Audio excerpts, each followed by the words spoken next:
Check नहीं कर रहा हूँ। उसके बाद फिर थोड़ी देर के बाद जब मेरे भाई भी आ गए इतने में कि यार एजाज वो रिजल्ट आ गया है और इतने थोड़े लोग पास हुए, देखो तो जरा। मैंने कहा यार देखते हैं। हाँ डेफिनेटली बहुत नर्वस था उस वक्त। लैपटॉप खोला, सर्च करने लगे। अब वो नाम मैं ना अपना रोल नंबर ढूंढ रहा था, भाई नाम ढूंढ रहा था, मुझसे पहले उन्होंने ढूंढ लिया। कहते वो एजाज क्या सर। तो एक्साइटेड थे इतने, ये सारे तो सीएसएस करने आए हैं। देन आई डिसाइडेड यार मैं भी सीएसएस करूंगा। तो फिर मैंने पीछे से अपने ज़हन से निकाल दिया, इम्पॉसिबल इज ऑफन ट्राई। हमेशा कोई चीज नामुमकिन है जिसके लिए आपने कोशिश नहीं की। सिविल सर्वेंट से पाकिस्तान के लिए सर्व कर रहे हैं जो उनको एक्चुअली में करना चाहिए। हमारे पास रिसोर्सेज हैं, हमारे पास अपॉर्चुनिटीज हैं। अस्सलाम वालेकुम दोस्तों, welcome back to another video. आज का वीडियो बहुत ही स्पेशल होने वाला है क्योंकि आज मेरे साथ मौजूद हैं डिप्टी कमिश्नर FBI एजाज कैसर साहब। तो सर बहुत शुक्रिया आपके कीमती वक्त अपना देने के लिए। तो सर सबसे पहले शुरू करते हैं 2013 से जब आपने CSS क्वालिफाई किया था। सीएसएस आपको पता है ड्रीम होता है, कोई भी अच्छी नौकरी एक इंसान की मतलब एक ड्रीम में से अचीवमेंट्स में से एक चीज़ होती है। हर कोई चाहता है कि मुझे बड़ी अच्छी नौकरी मिले, एक ऐसा प्लेटफॉर्म हो जहाँ से मैं एक अच्छी लाइफ भी गुजार सकूँ और मैं सर्व भी कर सकूँ। तो definitely CSS was my dream. पहले मैंने PCS के बारे में सोचा था कि प्रोविंशियल सर्विस हमारी होती है कि मैं वहाँ से आगे जाऊँगा, लेकिन फिर consider of time goals life के जो है वो बड़े होते हैं, तो इंसान को बड़ा सोचना चाहिए। आप बड़ा सोचेंगे तो फिर बड़ा काम करेंगे। तो मैंने PCS के बाद फिर CSS के बारे में सोचना शुरू किया। 2013 में मैंने CSS क्वालिफाई किया। 42nd कॉमन से मेरा जो है वो ताल्लुक़ है। और क्योंकि CSS में ना एक कॉमन का एक कॉन्सेप्ट होता है, एक वी आर लाइक फैमिली। हर साल में एक नया कॉमन आता है। तो 2013 में जब हमने क्वालिफाई किया तो 2013 में ये 42nd कॉमन था। मेरा इंडियन रेवेन्यू से जो है ताल्लुक़ है। बेसिकली मैं बलूचिस्तान से हूँ और मेरी education. Sir starting from high school तो किस स्कूल में आप पढ़े? यार मेरा एजुकेशनल बैकग्राउंड ना बड़ा इंटरेस्टिंग भी आप कह सकते हैं। मेरा बेसिकली जो ताल्लुक़ है ना वो डिस्ट्रिक्ट बोरान से है, बलूचिस्तान से। तो हमारा एक छोटा सा बड़ा खूबसूरत सा एक गांव होता था। वहाँ पर हम सच्चू, शहर का नाम है सच्चू, छोटा सा एक गांव था, तो हम उसको शहर बोलते हैं। तो वहाँ से मैंने प्राइमरी मैंने वहाँ से, फिर उसके बाद मैंने एक साल 6th क्लास जो है वो मैंने मुस्ता मोहम्मद से वहाँ पढ़ी। दैन उसके बाद मैं कोयटा से फिर मैंने जो है मैट्रिक किया। तो हमारे स्कूल वहाँ पर जो है गवर्नमेंट हाई स्कूल के शेख खान खान रोड के शेख खान कोयटा में, वहाँ से मैंने मैट्रिक किया सरकारी स्कूल से। अच्छा, पब्लिक हमेशा ये सोचती है कि CSS करने के लिए सर एक अच्छी यूनिवर्सिटी की एक अच्छी डिग्री होनी चाहिए। आप क्या सोचते हैं? यार ऑनेस्टली स्पीकिंग मैं आपको बताऊँ, CSS कुछ लोग ये सोचते हैं ना कि यार आपने ना CSS करना है तो आप मास्टर्स कर लें इंग्लिश में या अपना सब्जेक्ट में कर लें। मेरा जहाँ तक मानना है ऐसी कोई चीज़ नहीं है। CSS टोटली एक न्यू स्टडी है। आपका बैकग्राउंड मेडिकल से है, आपका बैकग्राउंड आप MBA करके आए हैं, आप बाहर से पढ़ कर आए हैं, आप कुछ भी तरह से कोई फर्क नहीं पड़ता।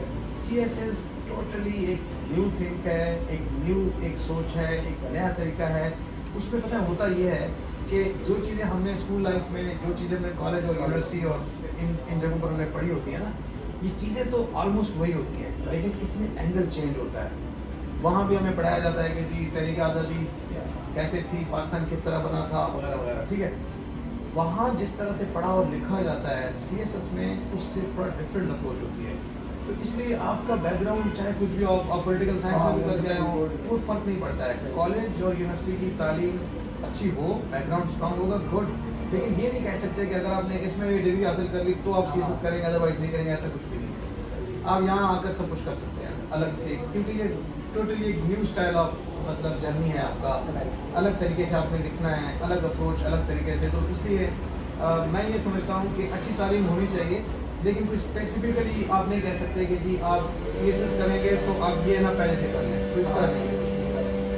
अच्छा सर, कॉलेज के बाद आपके दिमाग में ये ख्याल कैसे आया कि CSS करनी चाहिए? कॉलेज के बाद का मैं ज़रा आपको ये बताता हूँ। जैसे मैंने कहा ना कि मेरा एजुकेशनल बैकग्राउंड थोड़ा सा इंटरेस्टिंग था, तो मैंने जब मैट्रिक किया ना, उसके बाद मैं कॉलेज नहीं गया। उसके बाद मैंने कुछ टाइम रिलीजियस एजुकेशन मदरसा वगैरह में मैंने पढ़ी, 3-4 साल में मदरसा में रहा। उसके बाद फिर मैं जो है कॉलेज ज्वाइन करने की मैंने मतलब कोशिश की। यू कैन से दैट कि मैट्रिक के 4-5 साल बाद मैंने कॉलेज जाने लगा, तो मेरा एडमिशन हो नहीं सकता था, टाइम गुजर चुका था, तो मैंने कॉलेज नहीं पढ़ा। मैंने प्राइवेट एफए किया, फिर मैंने प्राइवेट बीए किया। I have never been in college in university. मेरा रेगुलर सिर्फ मैट्रिक तक था। तो इसलिए मैं अक्सर मेरे स्टूडेंट्स जो है ना, मैं उनको कहता हूँ कि यार देखो, मैंने कॉलेज नहीं पढ़ा, मैंने यूनिवर्सिटी नहीं पढ़ा, मैंने एफए और बीए दोनों प्राइवेट की, मैंने एमए प्राइवेट किया, मेरा रेगुलर सिर्फ और सिर्फ स्कूल लेवल तक था। तो if I can do it, मैं अगर इस बैकग्राउंड के साथ, इस एजुकेशनल बैकग्राउंड के साथ सीएसएस कर सकता हूँ, तो मेरे जहन में तो फिर आप बिल्कुल कर सकते हैं, इसमें तो कोई प्रॉब्लम नहीं है। तो मेरे जहन में इसलिए आया, definitely you have some role models in your life. बड़े अफसरों को देखते हैं, बड़े लोगों को आप देखते हैं कि यार ये तो बड़ा काम किया, इसमें तो मैं भी करूँ। तो मेरे दिल में एक चाहत थी कि यार मैं एक ऐसी सीट पर पहुँचूँ जहाँ मैं कुछ ऐसा नहीं कि सिर्फ मुझे अच्छी कुछ सैलरी मिले, मैं कुछ कर भी सकूँ, मैं किसी को सर्व कर सकूँ, मैं सोसाइटी के लिए कोई काम कर सकूँ। तो इसके लिए मेरे ख्याल में CSS is powerful job. And इस पावरफुल से मतलब ये नहीं होना चाहिए कि आप कुछ भी कर, इससे मतलब ये है कि आप वो पावर मिलता है कि आप सोसाइटी में कुछ अच्छा कर सकते हैं। एक वरना एक ऐसी भी जॉब होती है, सुबह जाते हैं, शाम को घर वापस आ जाते हैं, अपनी तनख्वाह लेते हैं महीने के एंड में, लेकिन आप कर तो कुछ नहीं सकते सर। तो इसलिए बेहतर है कि एक ऐसी जॉब होनी चाहिए जिसमें आपको तनख्वाह भी मिले अच्छी, एक अच्छी सोशल लाइफ भी हो, लेकिन साथ में आप कुछ परफॉर्म करें, कुछ प्रैक्टिकली करके दिखाएं, कुछ लोगों के लिए करें, कुछ इलाके के लिए करें, कुछ अपने मुल्क के लिए करें। इसलिए मैंने सीएसएस के लिए अपना माइंड।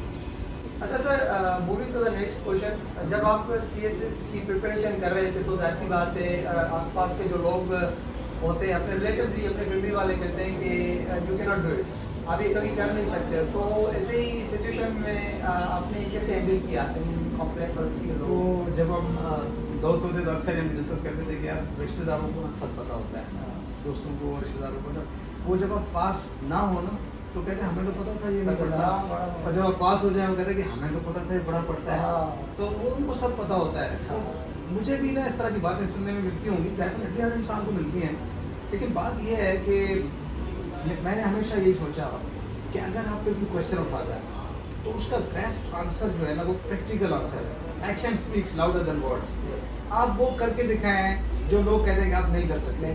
जब आप कर लेंगे तो फिर सब कुछ, सब आंसर आपको बोलने की जरूरत ही नहीं पड़ती है। तो I decided to do it and I अल्हम्दुलिल्लाह मैंने वो जब किया सब सेट हो गया। अच्छा sir, moving to the next question, CSS पे अगर हम बात करें तो इसमें ऑलमोस्ट जो है वो 12 सब्जेक्ट्स का होता है, रिटन बेस्ड पेपर जो होता है। अच्छा, ये पूरा प्रोसीजर क्या होता है रिटन टेस्ट बेस्ड? देखिए सीएसएस में 12 सब्जेक्ट्स होते हैं, 12 पेपर होते हैं, 1200 नंबर होते हैं टोटल।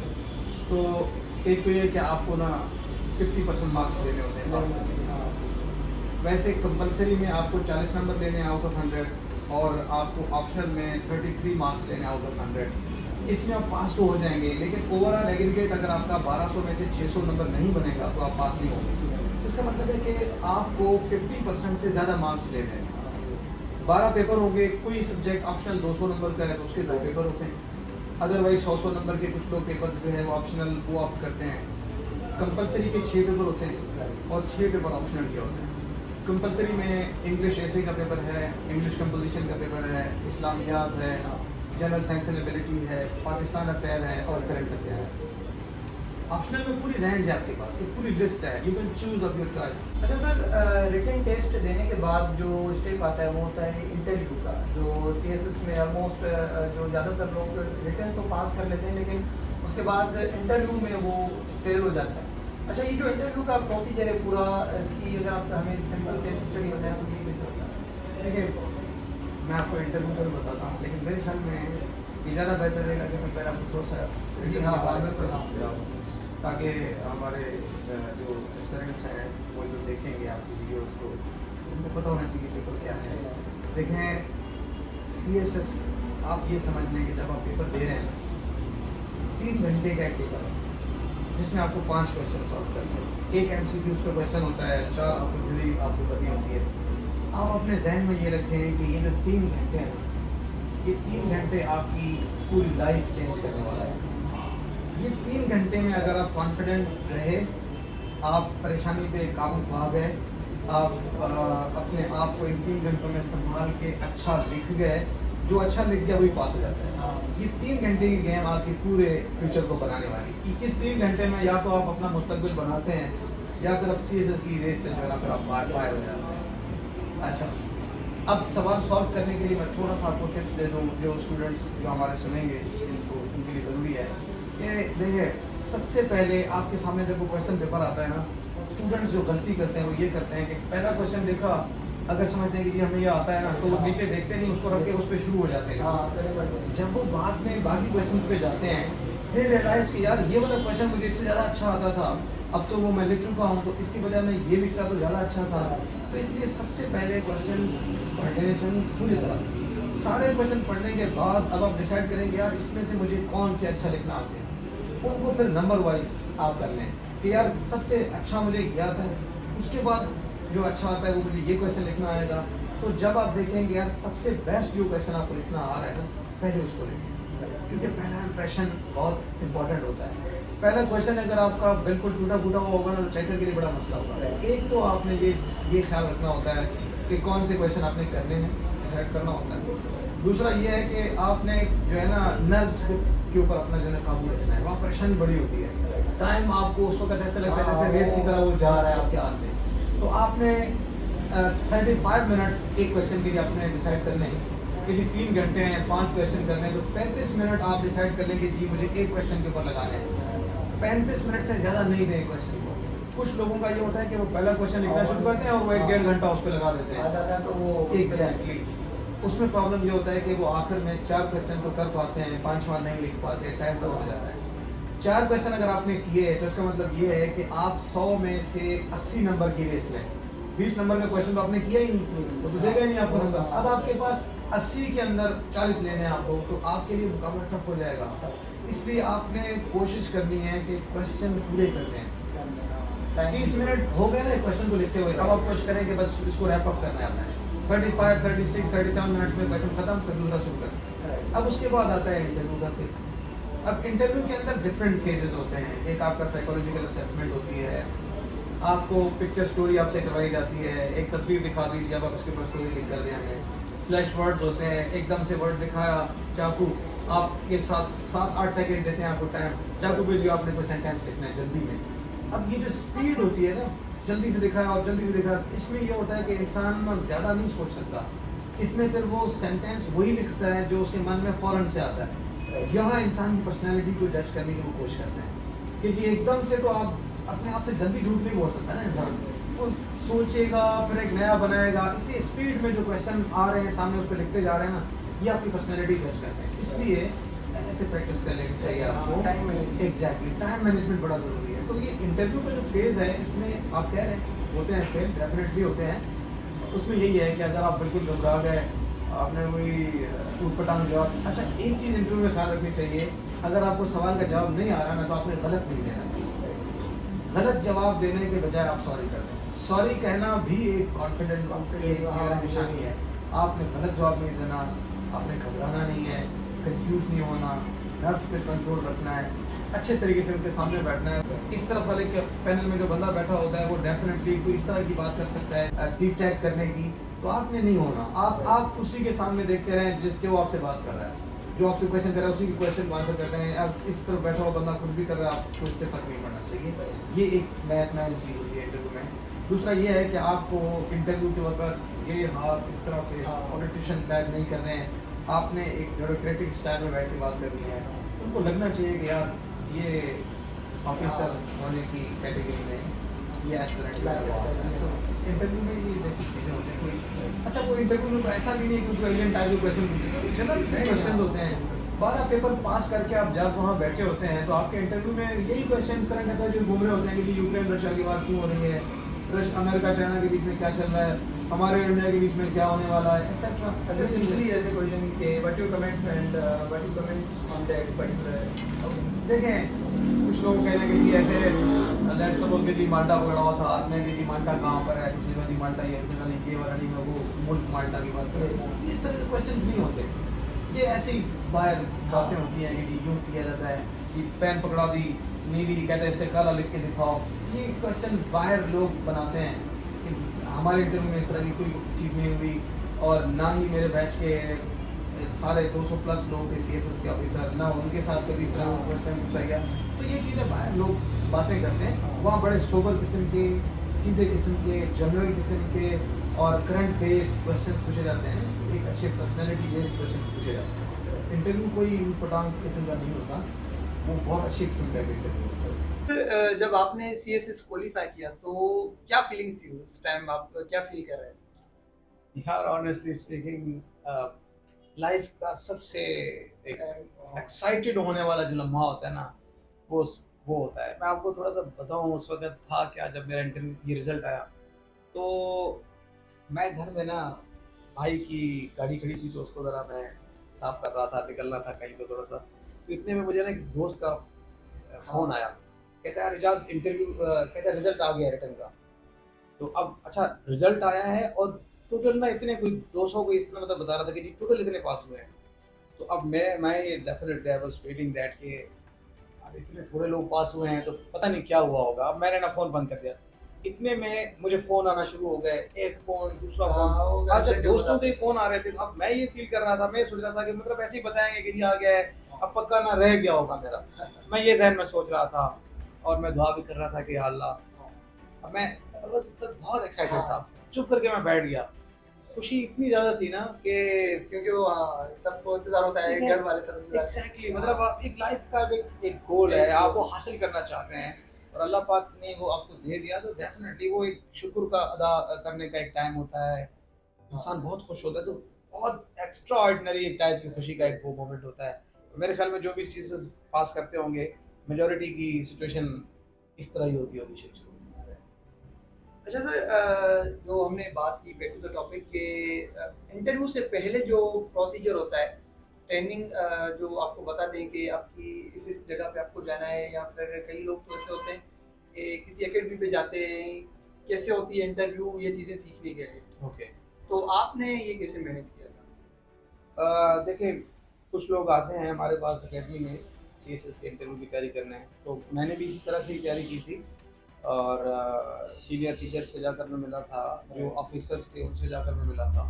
दूसरा ये होता है कि जो लोग इंटरव्यू दे के आ रहे थे उनसे भी हम जाके मिलते थे, उनसे पूछते थे कि जी आपसे क्या पूछा, किस तरह पूछा। तो ये एक एक्सपीरियंस टाइप का एक वो होता है। हाँ। आप सबसे कलेक्ट करते हैं नॉलेज, चीज़ें, एक्सपीरियंस, और फिर बैठते हैं, फिर उसके बाद प्रैक्टिस होती है कि जी शीशे के सामने बैठ के खुद से भी ज़रा इंटरव्यू लेना है, खुद से बात करनी है, वो ड्रेसिंग करके एक माहौल क्रिएट करना पड़ता है। तो सबसे ज़्यादा इफेक्टिव जो चीज़ मुझे लगी वो ये कि CSS के इंटरव्यू के लिए मुझे पहले मॉक इंटरव्यू देने पड़े ऑफिसर्स के पास जाकर, एकेडमी में जाकर। तो यहाँ मैंने बैठ कर जो है अपने टीचर्स जो थे उनके सामने बैठ कर मैंने इंटरव्यू एक दफ़ा नहीं 2-3 दफ़ा दिया।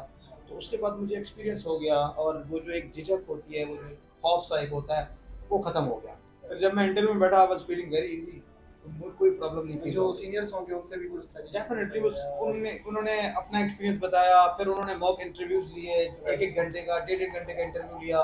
तो डेफिनेटली एक्सपीरियंस हो जाता है फिर आदमी। जैसे आप प्रैक्टिस करते हैं, नेट प्रैक्टिस, तो आप फिर मैच पे उतर के अच्छा परफॉर्म करते हैं, तो it's like net practice. CSS जब आपने क्वालिफाई किया तो सबसे पहले आपकी कहाँ पोस्टिंग थी? मेरी पहली पोस्टिंग कराची में ही हुई है। हाँ, और क्योंकि कराची आपको पता है बहुत बड़ी जगह का नाम है माशाल्लाह। तो फिर यहाँ रोटेशन होती रहती है, कभी यहाँ पोस्टिंग होती है, कभी उधर पोस्टिंग होती है, तो ये रोटेशंस होती रही हैं, लेकिन मेरी पोस्टिंग पहली कराची में ही। अच्छा सर, आपने साल 2013 में CSS किया था, उस टाइम कितने लोगों ने CSS का एग्जाम दिया था, और आज के दिन कितने लोग CSS का एग्जाम दे रहे हैं, कितना ये नंबर इंक्रीज हो चुका है? देखें, जब मैंने पेपर दिए थे CSS के, तो 12-13 हज़ार से ज़्यादा लोगों ने जो है ना वो पेपर्स दिए थे। 18-20 हज़ार लोगों ने, कोई 25 हज़ार लोगों ने फॉर्म उस टाइम सबमिट किए थे उस टाइम में। राइट। फिर देखें बहुत से लोग सबमिट करते हैं फॉर्म, फिर पेपर नहीं देते। राइट। कुछ लोग एक दो पेपर देने के बाद फिर पेपर देने नहीं आते, वो क्योंकि वो पहले ही एक दो पेपर से इतने घबरा जाते हैं, वो समझते हैं कि यार मेरा ऐसे ना खराब हुआ है तो अब मेरा ऐसे तो ऐसे ही फेल हो जाना है, बाकी पेपर पास भी हो जाए तो क्या फायदा, तो मैं नहीं दे रहा। तो मेजोरिटी इस तरह भी बाहर निकल जाती है रेस से, जैसे मैराथन में इस तरह से, ठीक है। तो 10,000 से ज़्यादा लोगों ने पेपर दिए राइट। और 200 के आसपास लोग टोटल पास हुए। होते हैं, हाँ। तो डेफिनेटली ये एक बहुत आसान इम्तिहान भी नहीं है, लेकिन ये कोई नामुमकिन इम्तिहान भी नहीं है। Right. It's easy, you can do it, मतलब आप कर सकते हैं इसको। अच्छा सर, मोस्टली हम देखते हैं कि जो ज़्यादातर लोग सीएसएस में फेल होते हैं, हम्म। अच्छा वो जो पाकिस्तानी ऑलमोस्ट ये फेल होते हैं, इंग्लिश में फेल होते हैं, तो इसके पीछे क्या रीज़न है? मैं आपको एक चीज़ इसमें बताऊं, मेजॉरिटी लोगों का मैंने नोट किया है कि एक अटेम्प्ट में फेल होने के बाद वो चले जाते हैं किसी टीचर के पास इंडिविजुअली, और वो सिर्फ ऐसे के ऊपर ना सारा टाइम लगा देते हैं। वो समझते हैं कि जी हमारी इंग्लिश वीक थी इसलिए हमने ऐसे में, क्योंकि मेजॉरिटी ऐसे में फेल होती है, Right, हाँ। वो समझते हैं कि हमारी इंग्लिश वीक थी इसलिए हम फेल हो गए। अब मज़े की बात है कि वो इंग्लिश कंपोजिशन में पास हुए हुए होते हैं। हाँ। अगर किसी ने, अगर कोई इंग्लिश की वजह से ऐसे में फेल होता है तो मैं समझता हूँ कि वो इंग्लिश कंपोजिशन में भी फेल होना चाहिए। अब अगर वो इंग्लिश कंपोजिशन में पास है तो ऐसे उसका इंग्लिश की वजह से नहीं फेल हुआ, ये ज़हन में रखें, क्योंकि इंग्लिश का असल टेस्ट कंपोजिशन में होता है। आपको ट्रांसलेशन करनी है इंग्लिश से उर्दू से इंग्लिश में, आपको करेक्शन ऑफ सेंटेंस करनी है, इडियम्स और पेयर ऑफ वर्ड्स को इस्तेमाल करना है, आपको शॉर्ट ऐसे वहाँ लिखना है, आपने कंप्रीहेंशन करनी है, आपने वहाँ प्रेसी करनी है। तो आपका जो कंपोजिशन का पेपर है ना, ये असल टेस्ट है आपकी इंग्लिश ग्रामर, इंग्लिश की स्ट्रेंथ को चेक करने का। अगर यहाँ से आप पास हैं तो इसका मतलब है आप ऐसे में जो फेल है ना वो इंग्लिश नहीं है आपको फेल करने की, आपका एक्सप्रेशन है। आपने चीज़ को सही से पिक ही नहीं किया, वो पूछता कुछ है आप लिखते कुछ हैं, या वो जितनी चीज़ पूछता है आप उसके बजाय एडिशनल ऊपर नीचे चीज़ें और जोड़ रहे हैं उसके साथ। वो कहते हैं यार मुझे वो चीज़ बताओ जो जो वो कहता है कि जी what is the reason behind failure of democracy in Pakistan. आप जस्ट वो चीज़ बताएं, हाँ। आपको आगे पीछे की चीज़ें नहीं करनी है उसके अंदर। तो जो ज़्यादातर लोग इंग्लिश में फेल होते हैं ना, इंग्लिश मतलब ऐसे और कंपोजिशन में, तो उसकी वजह सिर्फ और सिर्फ इंग्लिश का कमज़ोर होना नहीं होता है, एक्सप्रेशंस का मसला होता है, चीज़ को समझने का मसला होता है। टॉपिक को समझा नहीं और आप शुरू हो जाते हैं तो डेफिनेटली अपने एग्जांपल्स देना या फिर एग्जैक्टली। और ऐसे की ट्रिक्स होती हैं, टेक्निक्स होती हैं। यकीन करें सबसे ज़्यादा मैंने लोगों को ऐसे से डरते हुए देखा है, और अल्लाह पाक का करम है कि सबसे ज़्यादा आसान मुझे इंग्लिश ऐसे ही लगता है।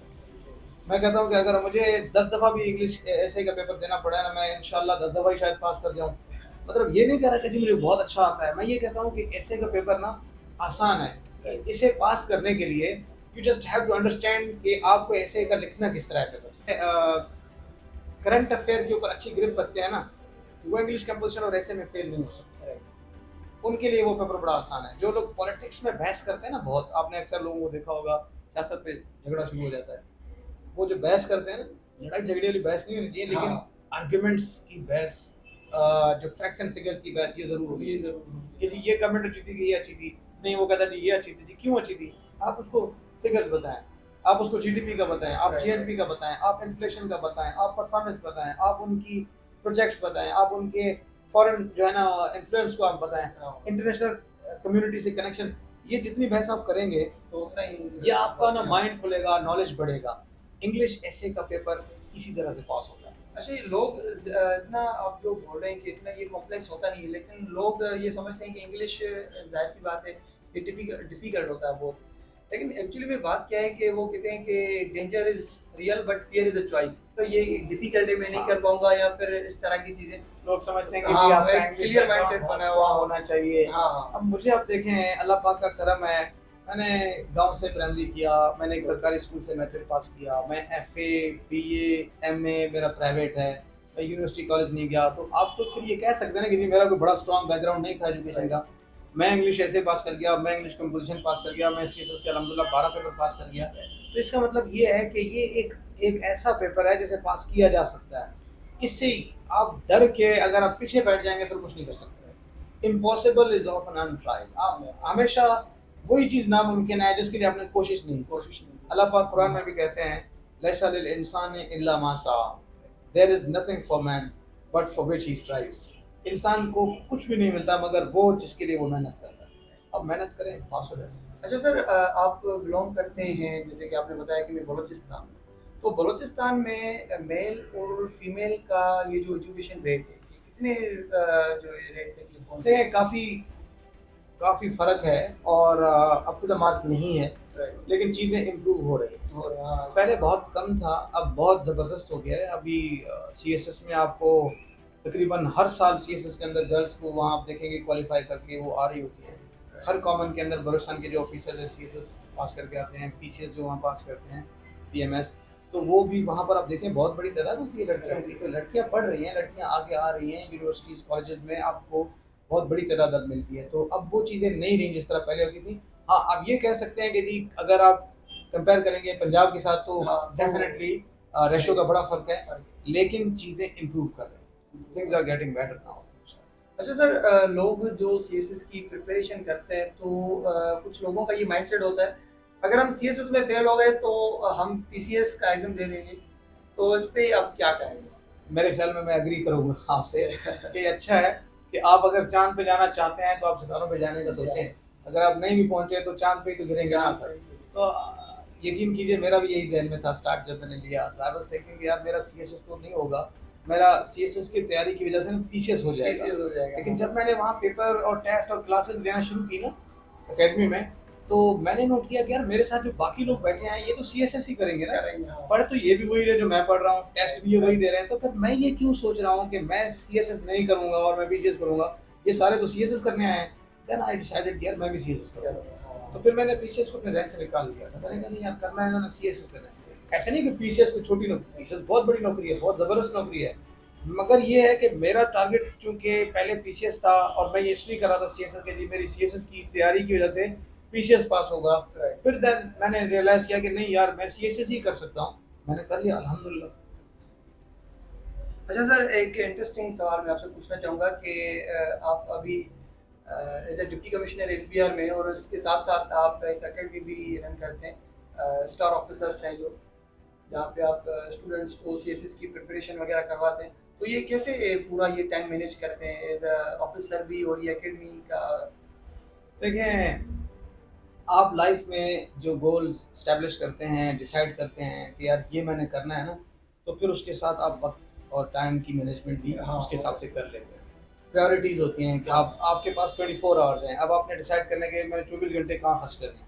आप ये भी कर सकते हैं कि 7-8 घंटे दफ्तर, उसके बाद सारी ज़िंदगी, सारा टाइम अपने आप को देना है, टीवी देखना है, सो जाना है, खाना है, पीना है, घूमना-फिरना, ये भी कर सकते हैं। या आप उसको कैटेगराइज़ कर सकते हैं कि यार इधर से इधर तक ऑफ़िस, इधर से इधर तक ये काम। ये जो एकेडमी है ना, इसके पीछे एक बैकग्राउंड है। ये बनाने का मेरा ना एक बड़ा ड्रीम था, वो ये था, जब मैं सीएसएस की तैयारी करने गया ना एकेडमी में, तो डेफ़िनेटली मैं एक गरीब घराने से ताल्लुक़ रखता था, कोई मैं ज़मींदार या कारोबारी घर से तो था नहीं। तो मैंने जो एकेडमी की फ़ी वग़ैरह थी, वो उतनी मैं ज़्यादा नहीं अफ़ोर्ड कर सकता था। मेरे टीचर थे सर इमरान साहब और सर आसिफ हबीब साहब। तो वो जो हैं लाहौर में, उस तरफ पंजाब में जो वो पोस्टेड हैं, अब वो एडिशनल कमिश्नर्स हैं दोनों। उन्होंने मुझे बहुत सपोर्ट किया। जस्ट लाइक जैसे बड़ा भाई छोटे भाई को ट्रीट करता है ना, उन्होंने मुझे इस तरह ट्रीट किया।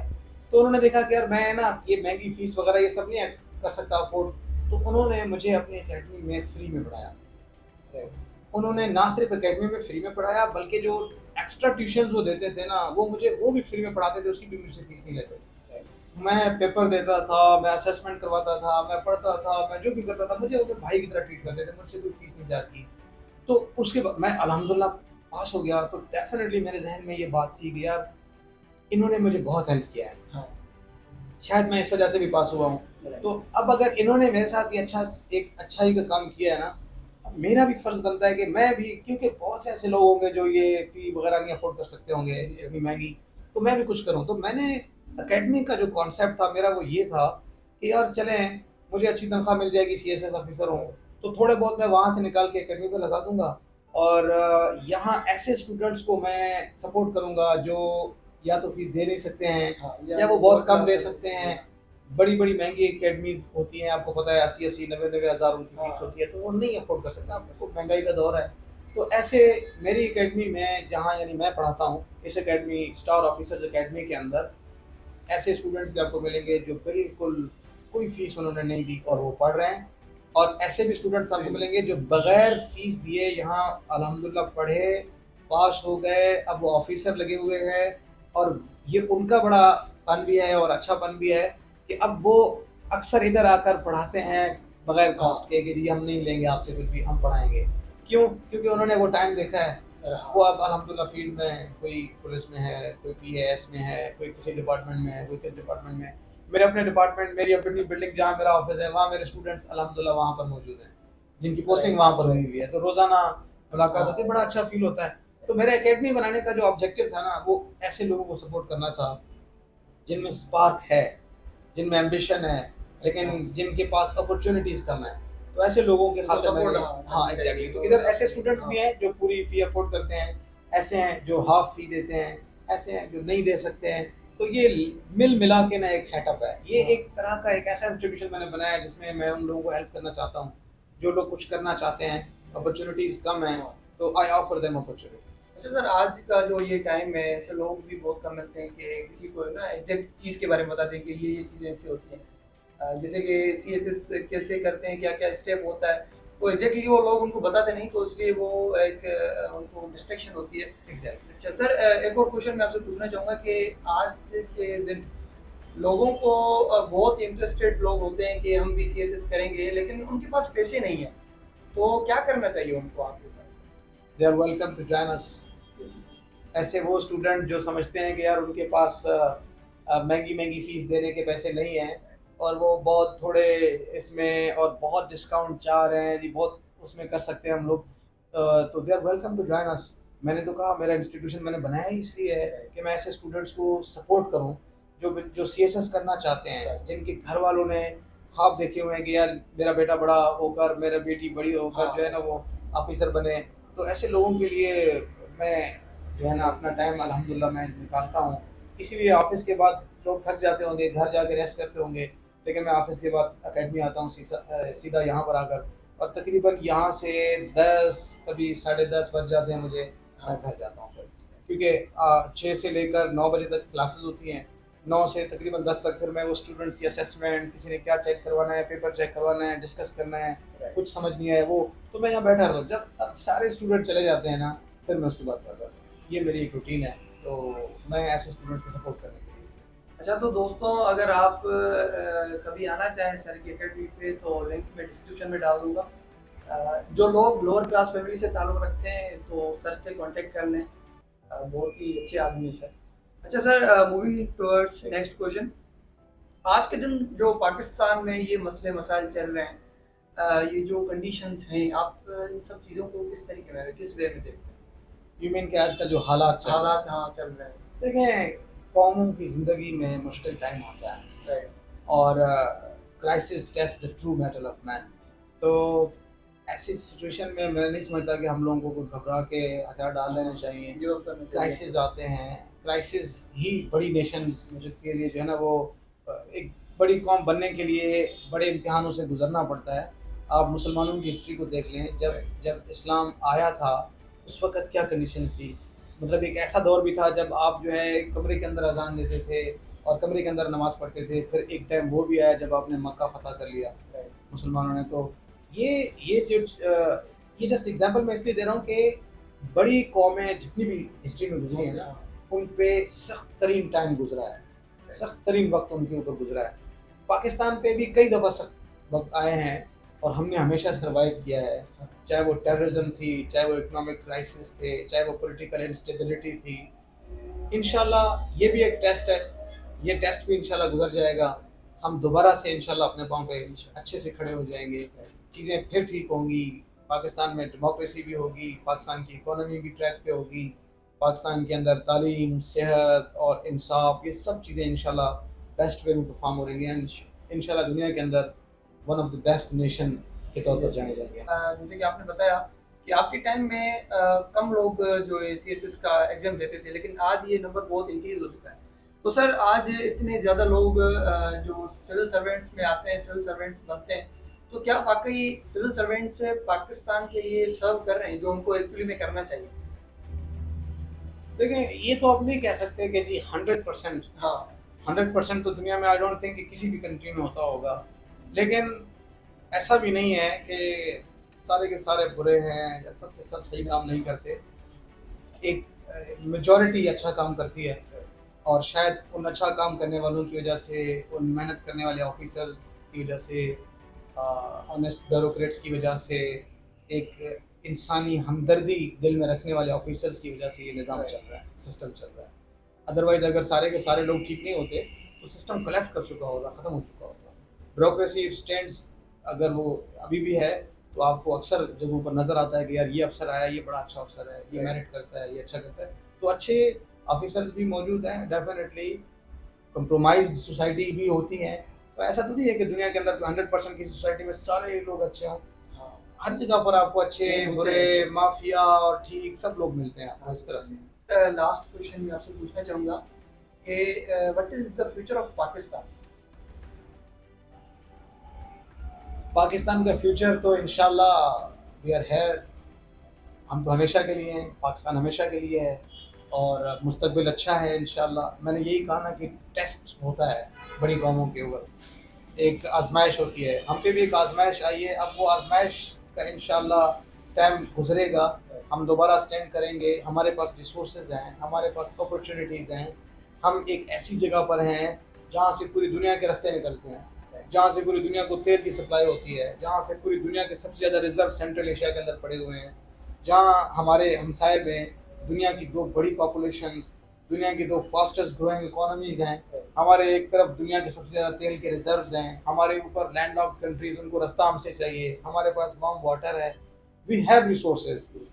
सिर्फ इतनी सी देर है कि जिस दिन कोई सही बंदा चीज़ों को सही से मैनेज कर लेगा ना, सही से चीज़ों को ट्रैक पे डाल देगा, पाकिस्तान को तरक्की करने में बहुत थोड़ा टाइम लगेगा। फिर इंशाल्लाह आप देखेंगे दुनिया की अजीम कौमों में से एक हम होंगे इंशाल्लाह। अच्छा सर, मेरी ऑडियंस को अगर आप कुछ पैगाम देना चाहें तो?